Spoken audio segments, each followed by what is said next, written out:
Hello everybody and welcome to our free-to-play run week 2. Thanks everybody so much, first of all, for all the support that we had last week on the Patreon and on Twitch. I do really appreciate it. We're still a little short of where I need to be full-time, but we're really close, and I super appreciate all of the support. It's been awesome. But I'm going to move on from that really quickly, and I'm going to go over just a few things that I've done since last time. So I played a little bit more Gauntlet, and the main thing that I did is I've made a couple of different decks for us to play. So the big one is going to be Gauntlet Week 2, because we're still just grinding through Gauntlet. We're still fairly low level. We're about bronze, silver level at this point is where I'd expect you to be. Maybe gold if you're lucky, or diamond. Depends on just how much you've played. I haven't had as much time to play this. And currently, this deck is pretty cheap, but we're looking at making, I think, about another 8,000 Shiftstone. Yeah, 7,300 Shiftstone. So this is very, very similar to what I'm going to take into the ranked play for the first time as well. But we need some Champion of Glories, some Crownwatch Paladins, Copperhall Cudgels, which is a really good weapon, because if they kill the creature, then you still get something out of it, which is very, very useful. One of the problems with weapons or enchantments and magic or any kind of thing like that where you're putting two things into one, essentially, is that if there's a removal spell way to kill it, then you lose 2 cards. But this will kind of mitigate that loss, because you can just slap it onto an Oni Ronin. They kill the Oni Ronin. That's not great, but you still have something to show for it. And then we have Silverwing Familiar with some Aegis, and this is why we have Crownwatch Paladin as well. If we're going to be playing weapons, we probably want to have a little bit of Aegis, which is our protection. Then we have Sword of Icaria, which is just to clear out some units from our opponent's side, a little bit of removal, and it also has Warcry, so it makes all of our things bigger. And then some of the expensive cards here, which are Unseen Commando and Whirling Duo. So these are already ranked champions. These cards have been absolutely fantastic for the last little while since they came out. Unseen Commando is just incredible in that it makes all of your creatures with 2 or more battle skills just a little bit larger when they're attacking. And if you have multiple commandos, then of course they get multiple bonuses. So you can get like +2/+2 or +3/+3. And basically every unit that we have has that, or at least the potential to do that. We've got like Silverwing Familiar will work with that. Crownwatch Paladin, Champion of Glory, Rakano Outlaw. So all of those will work with that. Same with the Whirling Duo itself. Whirling Duo is incredible because 3/3 for 3 is pretty decent. Lifesteal really changes a race. And Charge, being able to attack immediately, is also extra awesome. And of course, just pairs very, very well with Unseen Commando. So great little combo play there. So we're trying to build this so far. And you should be very, very close, I would think, if you've been playing, to even just make this right now. The reason why this is the Gauntlet list is because we have Rampage in it. So in the regular ranked list, I wouldn't play something like Rampage. But as I mentioned in the Gauntlet, the AI is kind of dumb. And it'll block a lot of things that it shouldn't, just to try and trade. So a lot of the times you'll be able to attack with like a Rakano Outlaw with quick draw into, say, a 4/4. That you wouldn't be able to deal with otherwise, and then you can just rampage and get them. So you won't be able to do that against human opponents too often, because they'll generally understand that if you're attacking with your 2/2 quick draw into their 4/4 or 5/5, that's probably a sign that you have something like a rampage or a torch or any kind of combat trick like that. But the AI is not really great at recognizing those situations, and so we're just putting in some rampages to take advantage of that and make it a little bit cheaper. Not much, but a little bit cheaper than our other version of the deck. And the other version of the deck is this ranked deck week 2. So we have Champion of Glory, Crownwatch Paladin, pretty much all the same things. It's the same exact deck. The difference is that we're trying to run some Hammer of Might and some Ornate Katanas in place of the Rampage. So that makes it a little bit more expensive, because Hammer of Might is a rare, and Ornate Katana we didn't have either. So just a little bit more money. So we're looking at 9,000 to build this one. And I think that these are pretty good starting points. We can certainly adjust them, and it depends on where the meta is right now.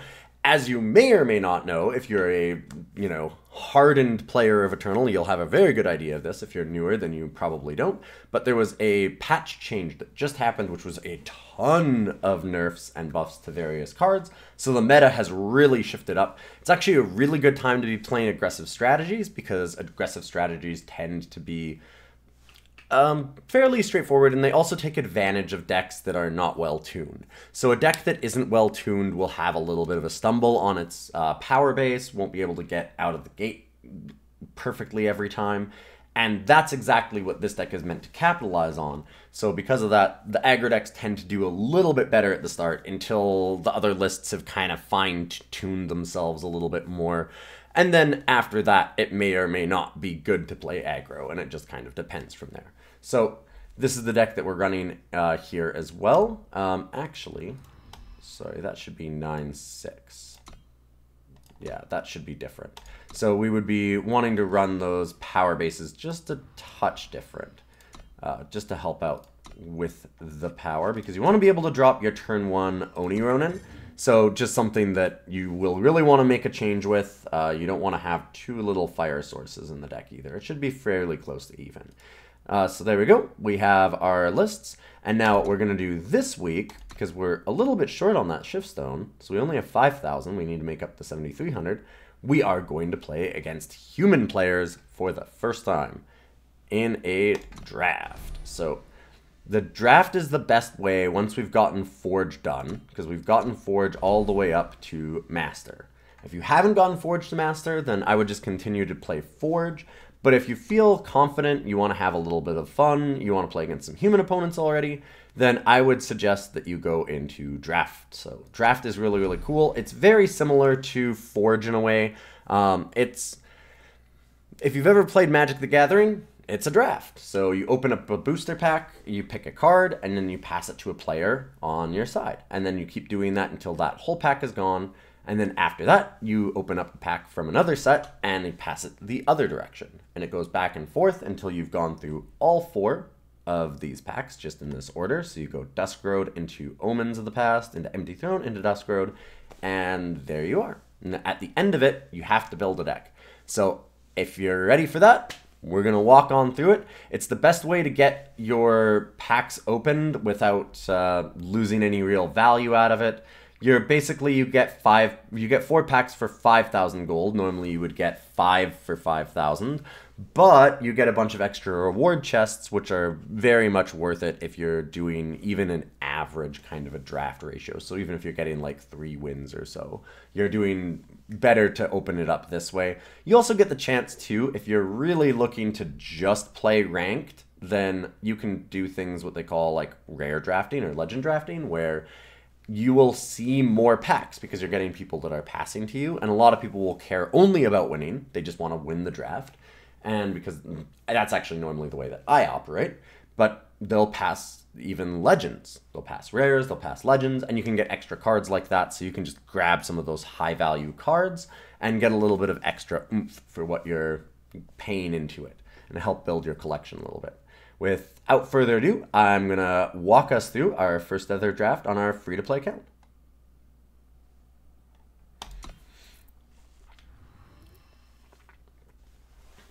Okay, and well, as we open the draft, it does pretty much exactly what we were just saying. So in draft, you'll build a deck from the picks you make from a total of 4 packs with Eternal cards, and then pass them on, etc., etc.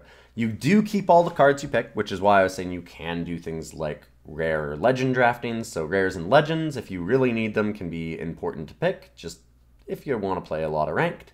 Now, if you are familiar with Magic the Gathering, you might want to know how this differs, because right now you can see there's no timer. We are playing with other players though. So, well, how is that possible? How can we be playing with other players and yet not have a time limit? I can go get a drink of coffee, come back, no problem. Doesn't matter. I can sit here and stare for 10 hours if I want at these cards and not have to pick.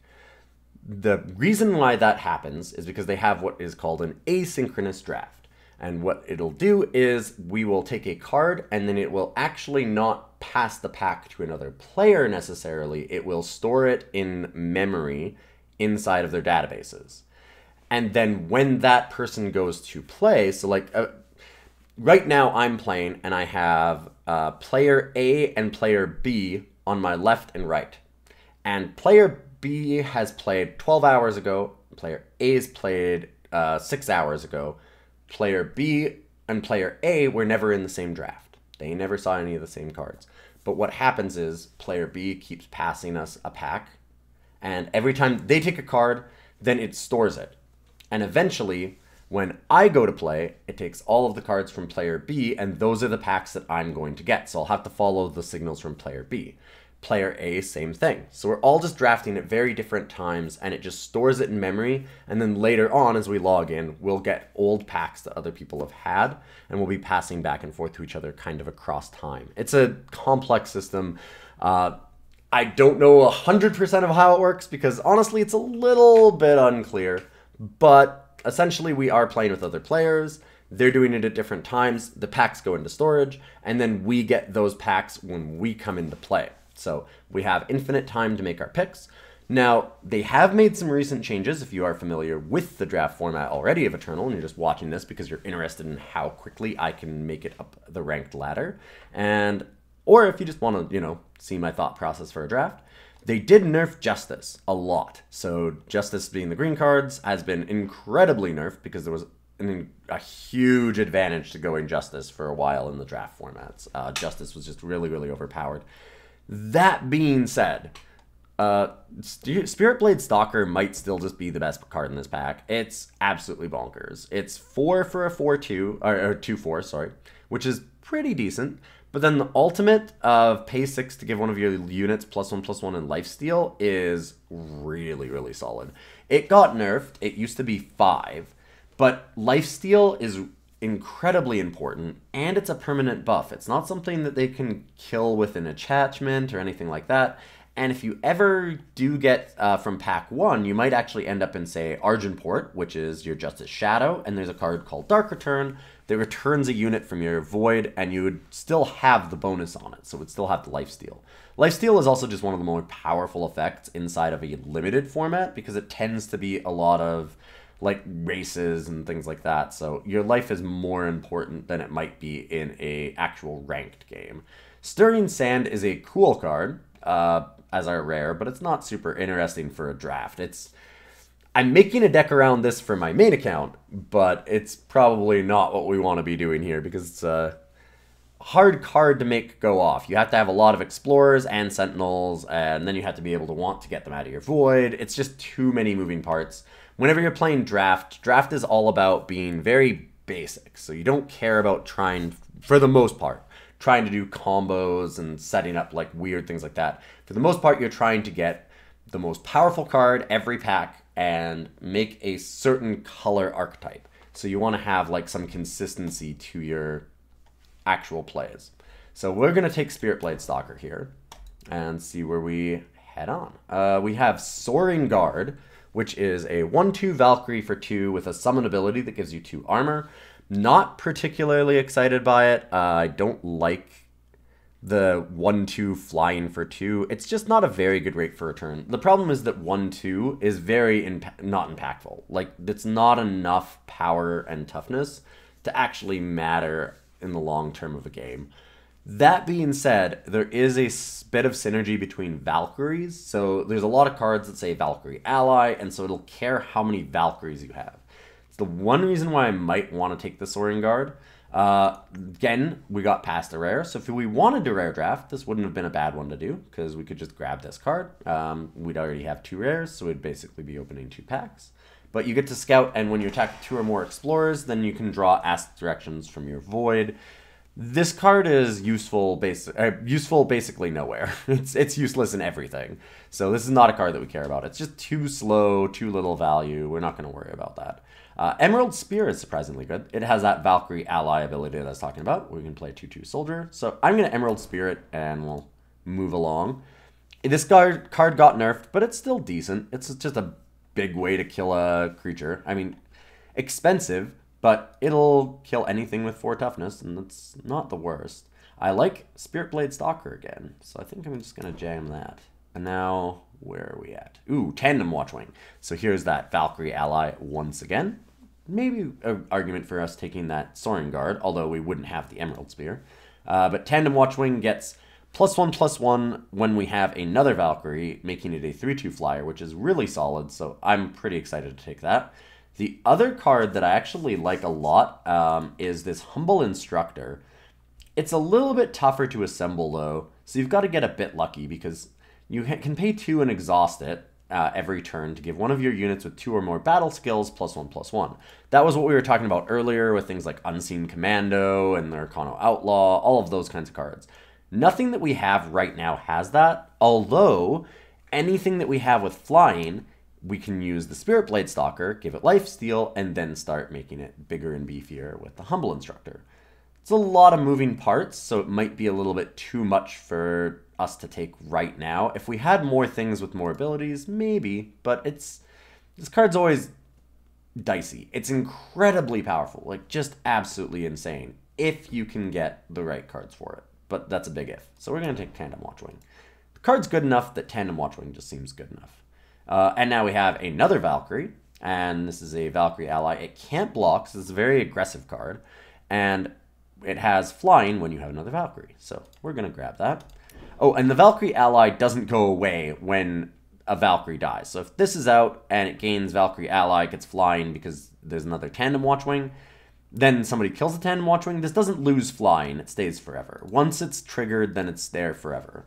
Ooh, we have a third Spirit Blade Stalker and also another Tandem Watchwing. We're going to take the Tandem Watchwing just because we have a fairly high curve, as they say, which is our cards are fairly expensive. Having 2 4-drops already and then another one, it costs 6 to use this. It's a very powerful effect, but costing 6 is a big downside. So we're going to want something a little bit cheaper. Plus, it gives us more Valkyries, so that's a lot of little synergies for us to have, and I like that a lot. Now we have Dusk Caller, which is a 3/2, summons Nightfall. It's not amazing, but it's okay, and we wouldn't mind having a 3-drop again. We want just things that are a little bit cheaper if we can. There's this Crownwatch Legionnaire, which would have been really cool with the Humble Instructor, because it does have the 2 abilities, Lifesteal and Endurance. More than that, though, this card is solid, but it also costs 3. I really want to have a 2, and I like Unseen Agent quite a bit. So in Justice and Shadow, you end up with a fair number of weapons or different ways to pump the creature, so make it larger. For example, Spirit Blade Stalker. And this thing's unblockable, so makes a pretty good combo for you to just give it lifesteal and keep smashing your opponent with. Now we're going to take Copperhall Marshal. Same thing. Now weapons are pretty good for us as well, because when we put a weapon on this, it'll stun an enemy unit. Another Valkyrie, or we could take a 4-drop Valkyrie. This is a better card, much more impactful, but we need early game more than we need late game. I think that right now, just because I'm really not a fan of Soaring Guard, I'm going to take the Vainglory. Vainglory is actually pretty decent. 3 power on a flyer is scary. Ooh, and we got another Unseen Agent as one of our late picks, so that's really nice for us. This pack is going to be a bit tougher for us, because this is unfortunate. Not at all what we want. We have Piercing Grief, which is certainly not great in draft. I mean, it's basically, it just gains a little bit of life, deals a little bit of damage, and then dies. It's almost like a spell that deals some damage occasionally. So we're not super interested in that. Fencing Master is just a 2/2 for 3. If you stun an enemy unit, then it gets +3/+3 weapons, so it becomes a 5/5. But that's really hard to do. Like, very, very hard to do. So I'm more excited to just take Piercing Grief, I guess. This is one of those spots where, beyond all that, I'm going to do something different. I'm very much used to just drafting only to win, but this is an account that's all about trying to get the highest in ranked. We've got a Pouncing Drake here. That might even be something that we could put into a Rakano deck if we don't have enough Shiftstone. We should, but I'm going to take it and we can just shift it away and get a little bit of extra Shiftstone if we need it. Now we have Peacekeeper's Prod.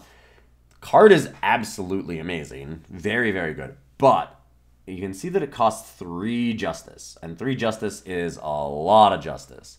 So it's kind of dicey on that. However, there's really not much else. I mean, we don't want a 1/1 for 1. for the most part, those just aren't impactful enough. You have to be really aggressive. Savage Stranger is fine, but there's not a lot of Strangers anymore because only half of the packs have Strangers in them. It's a 4-drop when we already have 3 4-drops fairly early, so we'd rather have something early or something much bigger. Either way would be better. We're just getting a little heavy on that spot specifically. And it's just not the best effect. I mean, it's fine, but it still stays 3 toughness. Like, it'll give extra attack to everything, but its health doesn't go up, so it's going to get killed pretty easily by a lot of things. Whereas Peacekeeper prod is just kind of amazing. So we're just going to grab the prod here. It stuns another unit, so you can get in and smash somebody's face very quickly with it. Prosecutor at Arms and Minotaur Oathkeeper. So these are both fantastic cards for us. Prosecutor at Arms is really cool. It basically kills a unit in a lot of ways because it'll stop it from having any attack power, which for the most part can just negate a unit. But Minotaur Oathkeeper is an early game play that makes our attacks much more relevant, and I just kind of like that more. Plus we have the double unblockable creatures now, so having something like this is really, really good there. It's excellent once we get lifesteal, because then we can focus on, you know, making one creature really, really big and having lifesteal and protecting it and just smashing in for a ton of damage. And if it's getting lifesteal, then it doesn't even matter if our opponent's attacking us, because we just gain enough life that we don't care. So I'm going to take the Oathkeeper, but I do like Prosecutor. Now we have Strength of Many, which is a nice little combat trick. So it gives each of your units +1/+1 for each of your other units. And we're just going to take that. Savage Stranger, not what we want. We don't have any combat tricks. We don't really have any removal yet either, so it's a pretty good idea to grab this. Now we have Tireless Stranger, which I will take. It's not amazing. It's slightly better, I think, for us a lot of the time than Savage Stranger, but not by much. It can attack and block, which makes it a little bit more useful. And 3/3 for 3 is pretty good stats. The 3/3 for 4, even if it's adding to the power, is not as interesting to me. And here there's no cards for our deck. We're not in any of these colors. So we can just take the highest rarity. And we can use it as extra Shiftstone. Now we get Umbran Thirster and Sanguine Sword. You may sacrifice a unit to give it +2/+2. 4/4 Relic Weapon is pretty decent in draft. I'm not sure that I like Sanguine Sword all that much, but you do end up with a fair number of creatures that just don't do anything eventually later in the game, so sometimes it's okay to sacrifice them and get an extra effect elsewhere, and I don't think that it's that big of a deal. That being said, I mean, this card's very medium. I'm just going to take Camp Physician and we can Shiftstone again. We've got another early Stranger, and this also helps us fix mana, so it gives us a little bit of extra justice, so our power base is a bit better. We might find something that we can splash in Primal as well. So I'm going to take the Haru Stranger even over the Savage. Swear Vengeance. So give one of your units Revenge, which will make it come back inside of the top 10 cards of your deck and give it Destiny. Hard to use in draft. You need to survive a long time to see any actual value out of that. So I'm not super excited about that. Skywalk Instructor is very, very good. Giving something flying is awesome. I might just take that and see. We'll leave it open even. Jotun Cyclops is very nice. And then we're just kind of taking the last couple cards here. We're probably not playing them. And now we're looking at Throne Warden, which is an Aegis summon. You get 4 armor, 4/4 for 5. Funny thing, this card is absolutely fantastic in ranked play. It has been for a long time. Maybe not as good now because their armory decks, as they're called, which are the decks that used a lot of weapons, have certainly gone down in popularity. But it's still a pretty solid card.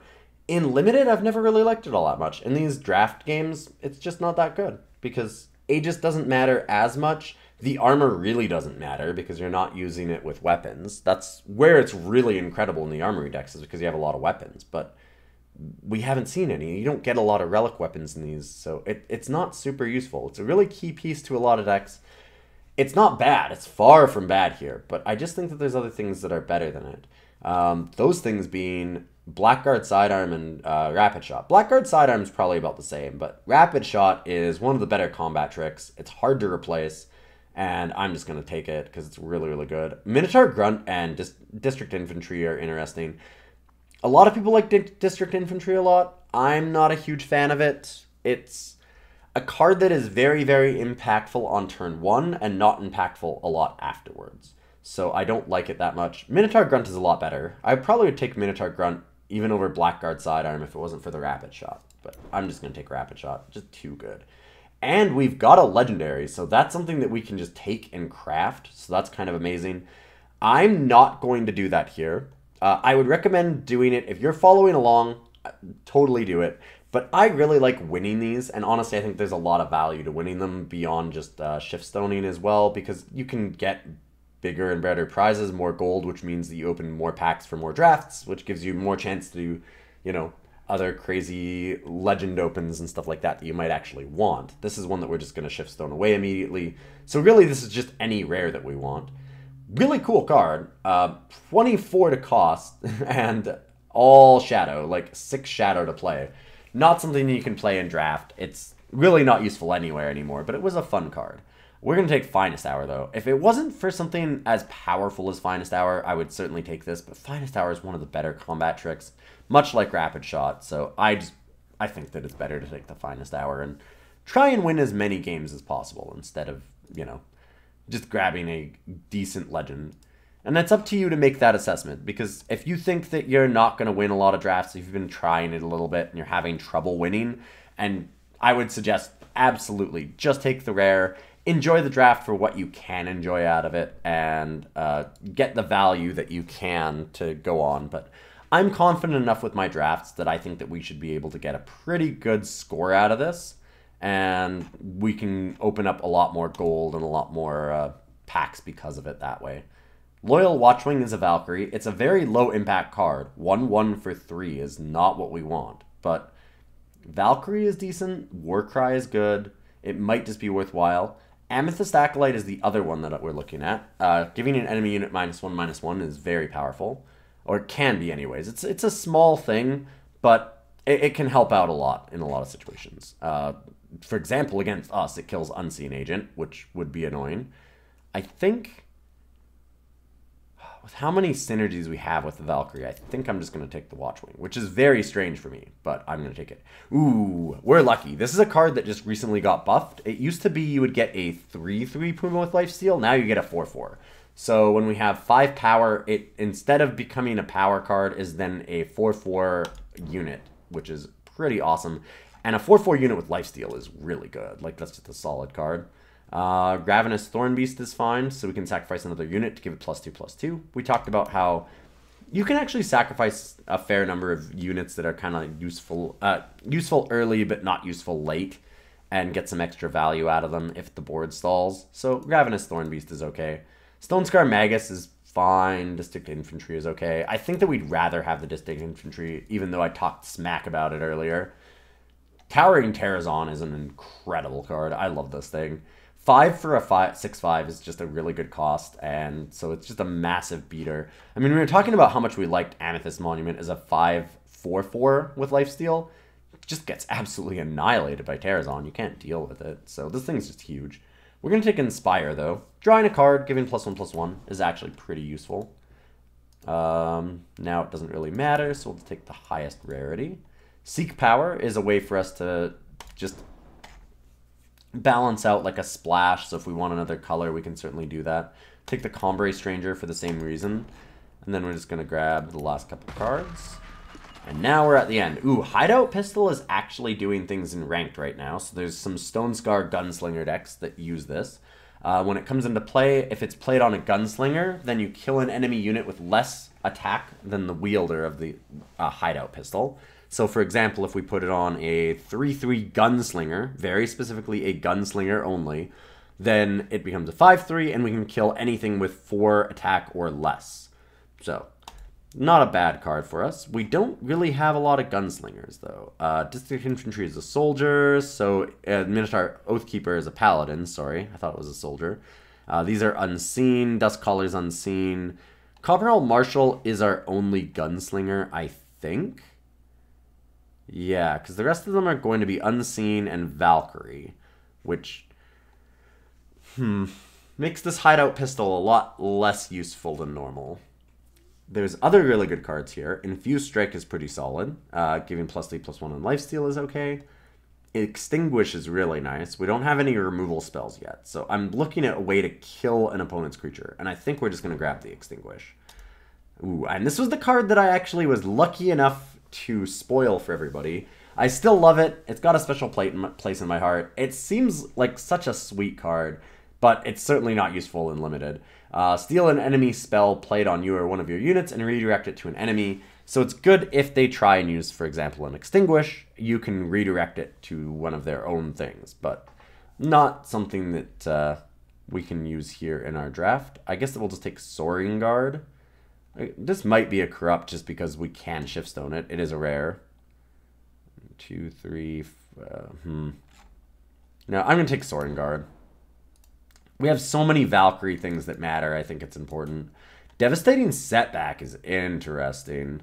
So Devastating Setback, it's got some flexibility to it. You can either have your opponent discard a spell or attachment of your choice from their hand. So not units, not power, but everything else. Or you can get each unit having -2/-2 for the turn. And that's pretty solid because you might end up in a board position where they have a bunch of creatures out. You can wait a turn or two and then kill all of their board.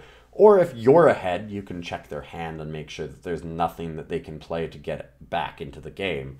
That being said, there's also Maimed Watchwing, which is another Valkyrie ally for us. Or there's Frontier Confessor, which did get nerfed, but it's a little bit cheaper now too. So it's a 4-cost 3/2 that silences something. Silence being pretty important inside of this limited format. It's a little bit like a removal spell. Not quite, but it can get rid of some problematic creatures. Like, for example, silencing our Unseen Agent again as the unblockability would be pretty nice, because then you don't have to die to it.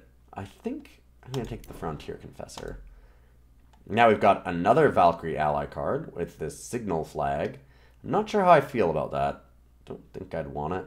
I'm going to take the Devastating Setback.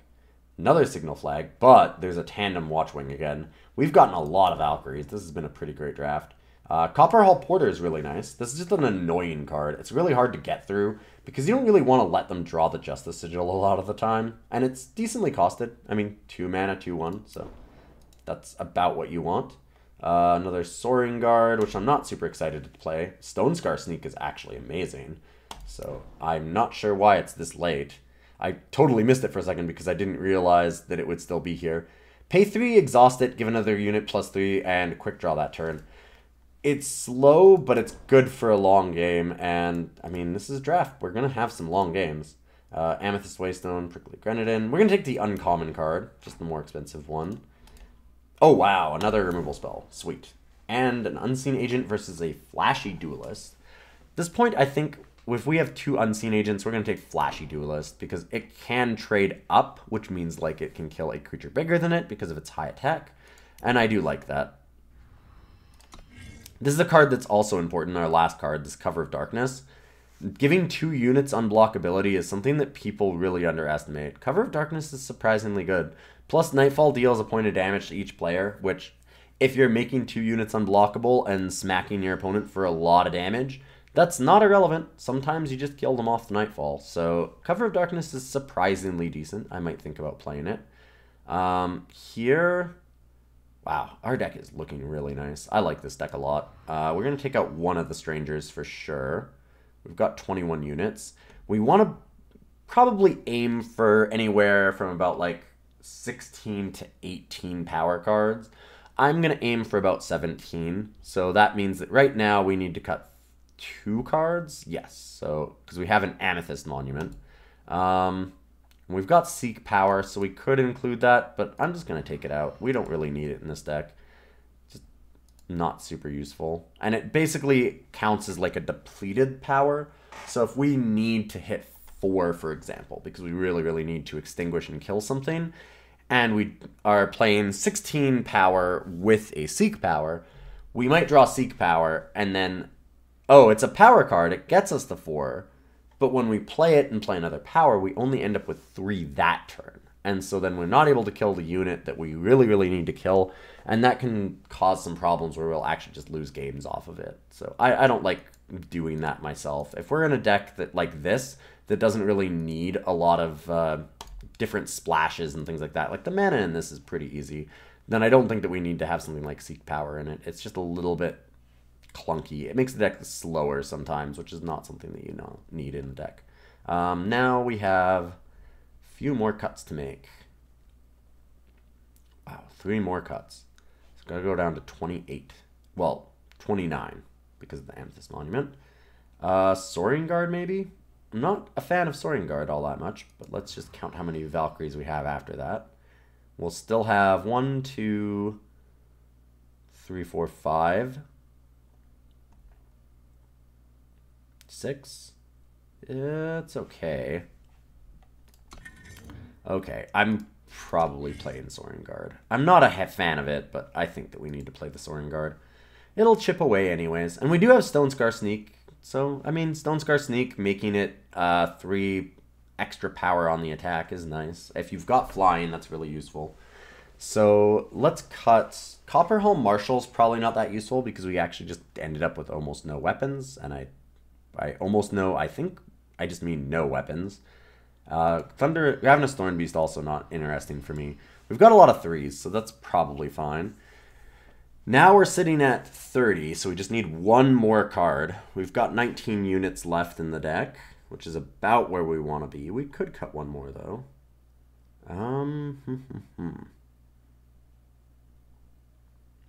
Looking through.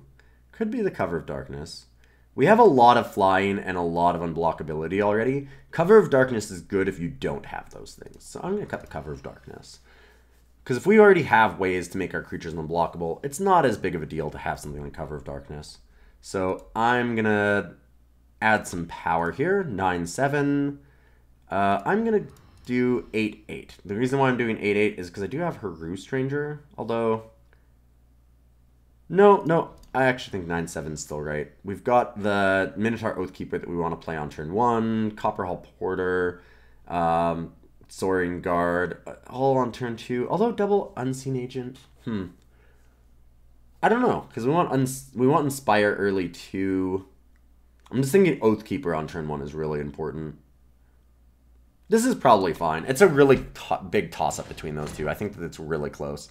In any case, that's our deck, and we're going to move on to the games. So stick around, and we'll run through this draft.